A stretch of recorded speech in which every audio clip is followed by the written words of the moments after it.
Dallas finally added another playmaker to their roster, so we've got to bring the playmaker himself to break down this move. Welcome, Michael Irvin. There he is. Man, looking good. All right. What's up, Michael? What impact will Pickens have on the Cowboys? Let's say, hey, Joy, when you were over there talking about what it costs, all of that, I was over here saying, yumba, jumba, jumba, yumba, jump. It doesn't matter. None of that matters. All that matters is that we got the exact type of receiver, the exact diversity I talked about, that we were talking about on the show for the Dallas Cowboys. This was a great job. I just got off the phone with Will McClay, the guy over there that's pulling all the strings and everything. We had a great conversation about George Pickens. And then I made sure I talked to the people. You got to talk to where he's going, and then talk to all the people over where he left. And I talked to, the guys over there. They'll tell you, this is a freak athlete. This is a freak athlete. He can make plays that very few people that ever put on a pair of shoulder pads and helmet can make. You add that to what the Dallas Cowboys have right now. It is what I have sat there. It's what I have talked about. And obviously, they over there were watching me because they got exactly what we need. We're back in the fight. You ain't got to ask me the question. Does this put them back in the fight? We're back in the fight. I told y'all that more than more. We were back at the draft. Now, think about it now. We got one of the best receivers in the NFL in CeeDee Lamb. You just added on a great draft where you picked up the right personality, the right attitude, and the right talent for that locker room. And then you go and get a guy that has to prove to the world that he is of the ilk of the Keyshawn Johnsons and the Michael Irvins and the Paul Pierce. He wants to be one of the greats. What better showcase? What better opportunity to showcase that talent than, oh my God, who's calling me? Then right here. Hey, you see that? That's Clarence Hill. What the heck? That's Clarence Hill trying to call me right now. Clarence, Man, tell we're Clarence. on air. Yeah. Right. I want to tell Clarence. Let me. Man, I'm going to text him right now, Michael. I'm texting him. No. How did I get that back, man? I'm oh, my texting. God, man. Oh, Man. Key, what impact will the Cowboys, I just hit him, but okay. will Pickens have on the Cowboys?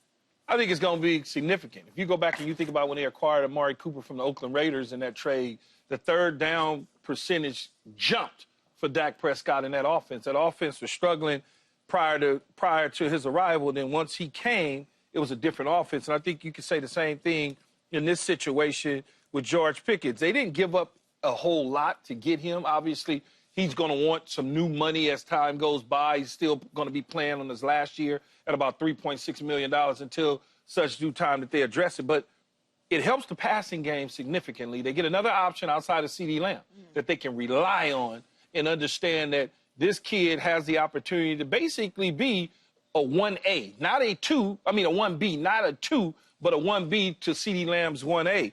He should be extremely happy. He finally has a real quarterback, not this, Mason Rudolph or Justin Fields is in 1 minute, out the next, or Russell Wilson is in 1 minute, out the next. He finally gets a real quarterback. He doesn't have to worry about Mitch Trubisky, right? He doesn't have to worry about Kenny Pickett. He doesn't have to do any of those things. He's got a guy who was on the verge of becoming an MVP a couple years ago, who has won big in this league. So he should be extremely happy, as far as I'm concerned, about the move from Pittsburgh to Dallas. And the Dallas Cowboys in the passing game should be extremely happy for getting him. Yeah, I think it's clear that he's going to help out CeeDee. Now the focus won't be completely on him, and he can really take some pressure off him. This is a move that we've been waiting on from the Dallas Cowboys. We've been waiting since the season ended. Like, what is Dallas going to do? They didn't make a splash in free agency. They usually draft well. We'll see how that pans out. But, this is a move they needed just to give a spark to the locker room, because what they left on the field last year, coming in this year, I wasn't optimistic about them. And so now, like Michael said, it does put them in the fight. I still wonder about some of the holes they still got to fill on the defensive end or in the running game, but this is a start. So it's a great move.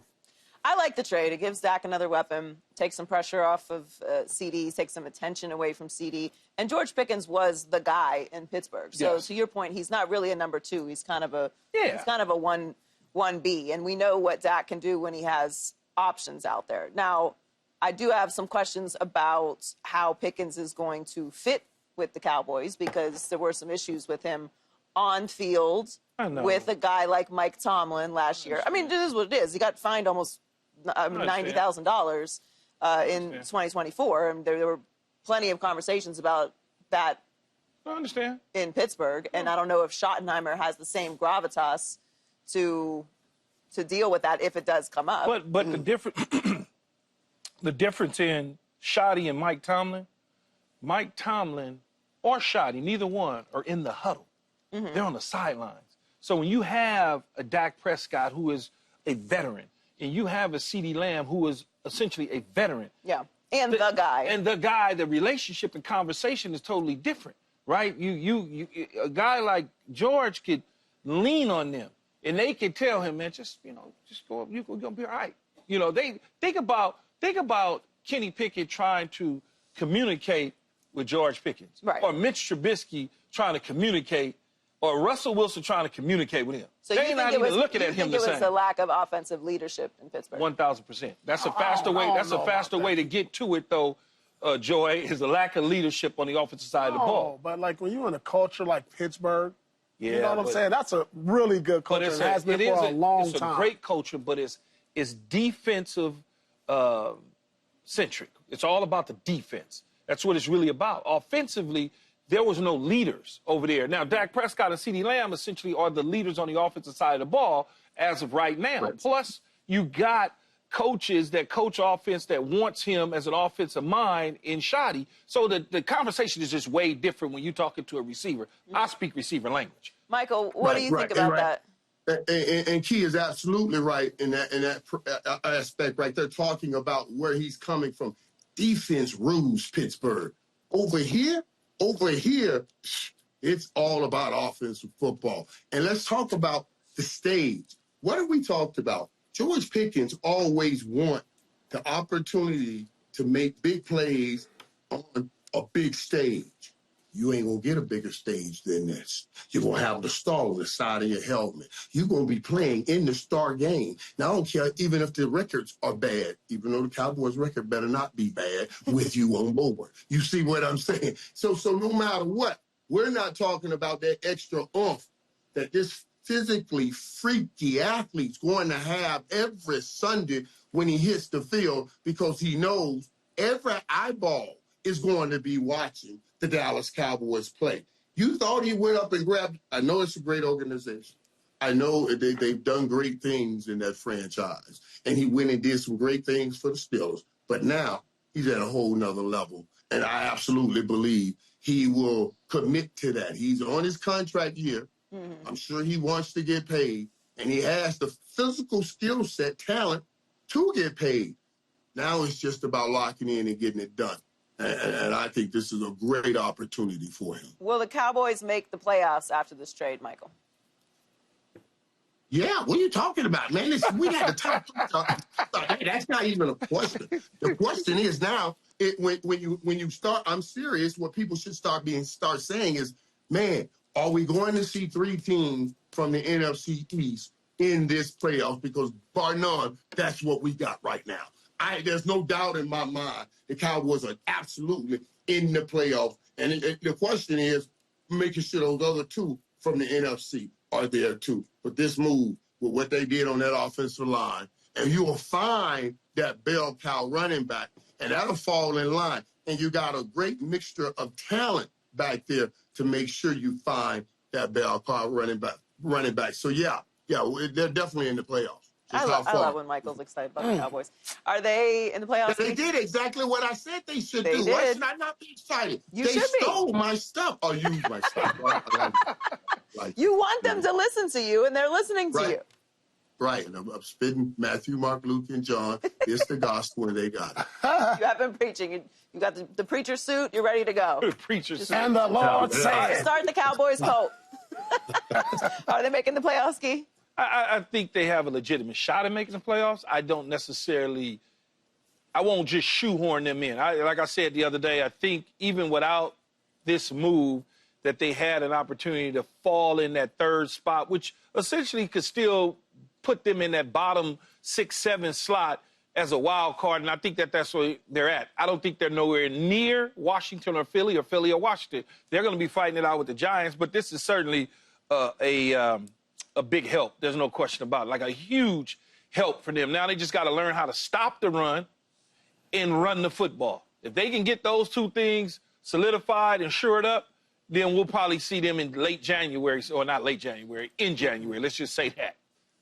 Paul? Right, but Key, in getting Pickens, that helps with the run stopping problem, because if you can get back up to 30 points a game, now that other team can't just turn around and hand that ball off. They have to throw the ball to catch up. So that's the whole thing. This moves help both sides of the ball, because I know there are people like you, Key, and they're going to take this and they're going to try to steal the glory in this story. Oh, man, if you don't stop, ain't nobody's trying to steal no glory. I'm trying to explain to the people what it looks like. We'll start doing all that tomorrow. I will not have any glory stealing here today. Just stop it with that. Don't worry. They ain't got this on defense. They ain't got that on defense. We ain't talking about that. We talking about what we got on offense right now. Go ahead up. I'm over here looking, Michael, and I know you're excited and optimistic about this, but I don't know if 3 teams out of the NFC East is getting in, because we know the Cowboys. I'll tell you this: what they did. The Cowboys solidified the 3rd slot in the NFC East. That's what they did, because before we didn't know New York, Cowboys, 50-50, I don't know. But when I look down the line, Mike, I'm looking like Eagles, Commanders, okay, Rams, possibly 49ers, Lions, Packers. You know, that whole division, NFC North, any of those teams could get in. Buccaneers, I don't know. It's going to be a tough fight. So, I mean, I love that you're optimistic, but I don't know if this one move puts them over the top. I don't know if this... Your optimism for the Vikings. I mean, we haven't seen any quarterback play from the Vikings. Now y'all got me unbutton my coat here. I was going to just try to talk to y'all in a pleasant form. But see, this is what I'm talking about. Now look at where you're digging. You're digging to a team like the Vikings. They won 14 games, Mike. Know who's going to play quarterback. They're not going to just fall off the cliff. We don't know. Dude, this is what I'm saying. This is what makes the NFL great. Each year is a new year. And each year teams are making moves. And we're at this point, everybody's 0-0, and we're trying to figure out who got better. We can definitely say right now the Dallas Cowboys got better. We can't definitely say the Minnesota Vikings are going to be better. We don't know who the quarterback's going to be. So that's all I'm saying. Right now, we're on who got better and who can we definitely say got better. Mm-hmm. The Dallas Cowboys, you got to shake your head this kind of way. If you ask about those other teams y'all talking about, you got to shake your head like that and do that. Like, you don't know that. You don't know that. We do know with the Cowboys. Yeah, better. I'm just saying. I will split the difference with you, Michael. I do think that the Cowboys got better. I love this move for them. They were talking about a big trade. They did it. I don't know if there's more in the pipeline, but this was certainly a question about what they were going to do with the wide receiver position. You wanted them to go out and get a big-time skill position player. That's what George Pickens is. He was the guy in Pittsburgh. Now he has the opportunity to be one of the guys in Dallas, which is a very big deal. He's a young player who wants to get paid. He's going to get the opportunity to have some big moments, which is where he thrives. So I think it's an excellent move for the Dallas Cowboys. Now, does it solve all their... Joe, what I'm saying, though, is everybody was thinking that. Everybody on that desk was thinking that when I was there, when we didn't think it was going to go down, when we thought, no way. When Keith said, they'll trade down and keep going down, they ain't going to do nothing. Everybody said it'd be excellent, because they thought it would happen. Now that it happened, they want to come up with everything else. What is going on around here? You see what I'm saying? Jerry went and did something nobody really expected to happen. It was nice, and we thought it was just material to help get us through that day of work. But no, now it has manifesting. You know what they call it? That means it was a thought. But when you take that thought and bring it into its physical equivalent, they say you transmuted it from your brain to its physical equivalent. And George Pickens is here. Oh, great day, Steve. I'm just saying. All right, let me stop messing around. I got to get back to work. All right, I'm going to stop. I'm going to stop. No, you're doing a good job, man. You look like you got to work on my insurance policy a little bit, but you did a good job. You know? Hey, make sure you put some tithes and offering for me today. Please. I got y'all, man. Rain the blessings down. What we putting in are those things up there. Y'all see them things up there. Don't act like y'all ain't said that. Y'all ain't see them things. That's what we just put in for. Hey, baby, come on home, baby. We're going to get one-on-one back here pretty soon. See, now, Mike, now that's when you lose everybody, though, dog. You lose everybody. You start talking about like that. You lose us all at that point. I think they got better, though, for sure. They definitely got better. They're a ways away from the Eagles and Washington, but it's one step at a time, and I think this is a great step in the right direction. I can't rain on Michael's parade today. No, I can't. No, I don't want to rain on. He excited. He get ready to go to what is it? 88 Club or Club 88, Bar 88. Playmakers over there. Playmakers. That's we're a celebration. We're gonna do a celebration. We're gonna do a celebration, and it's deservingly so because we came out with everything we need. Look at that offense now. Look at that offense. This is exactly what I talked about. I'm really excited about it. I really am. And get this, guys. And get this, kids. And I love the things that I'm hearing about Coach Schottenheimer. I got a meeting with him next week.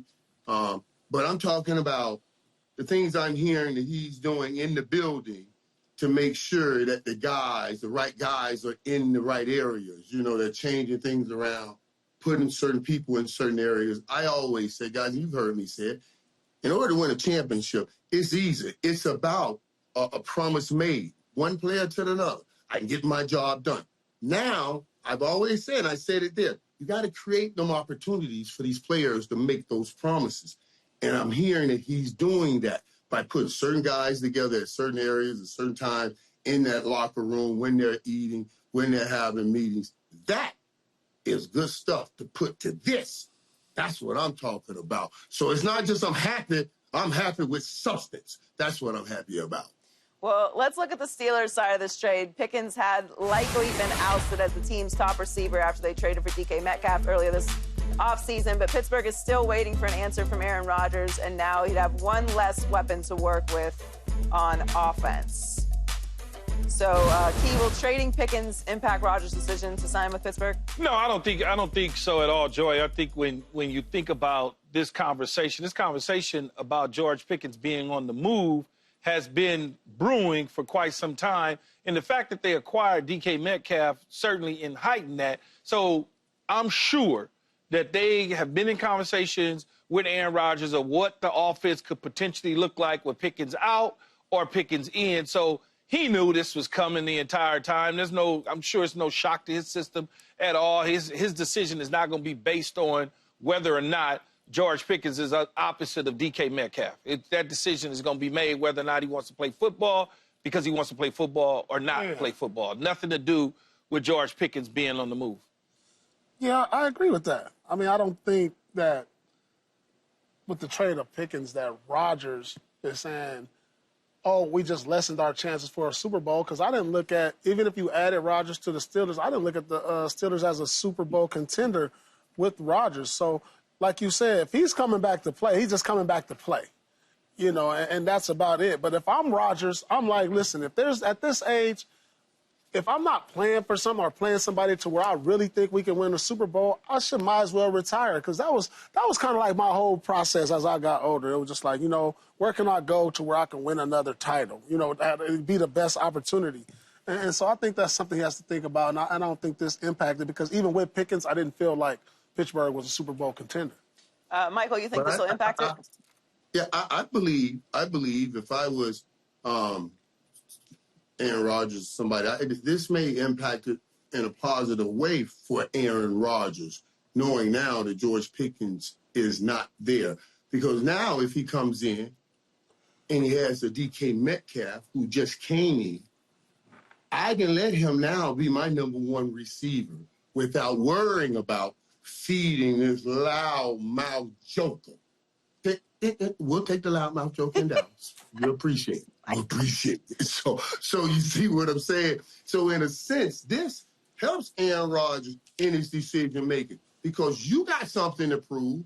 DK Metcalf now has something to prove. Both of you guys can get together to make sure y'all prove what you need to prove, and you don't have to worry about showing George Pickens any form of satiety, satisfaction, getting him any balls. So yeah, this works out, I think, in Aaron Rodgers' favor. It'll be interesting, too, Michael. There's a report out there that they are sniffing around Alan Lazard, bringing him over from the New York Jets to Pittsburgh, Joy. I know that makes you cringe because here's another Aaron Rodgers move that could affect the Pittsburgh Steelers with that being in play. So that replaces George Pickens to a degree. Wait. Key just said something. Key, you dirty, Key. You dirty, Key. How am I dirty? This man home, he probably got a little ayahuasca or whatever he doing, whatever he does. He just chilling, and threw him in there. Oh, that's why they traded George Pickens. Aaron Rodgers told you to get him out of there and bring in Alan Lazard. I didn't say that. I just said they sniffing around Alan Lazard.